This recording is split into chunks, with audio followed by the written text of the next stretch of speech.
நாங்கள் சூதுன்னு ஒரு படம் எடுத்தோம். அதில் வந்து அந்த பொண்ணு வந்து கனவுல வருவாங்க அந்த படம்.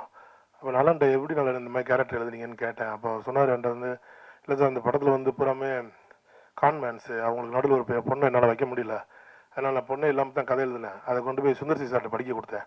ஏன்னா அப்போ அவர் வந்து அவருக்கு ஸ்கிரிப்ட் எழுதிட்டு இருந்தார். அப்போ அவர் சொல்லியிருக்காரு, தமிழ் சினிமாவில் பொண்ணே இல்லாமல் படமா, அப்படிலாம் இருக்கவே கூடாது, எப்படியாவது நீ அதில் வந்து ஒரு பொண்ணை கொண்டு வா அப்படின்னாரு.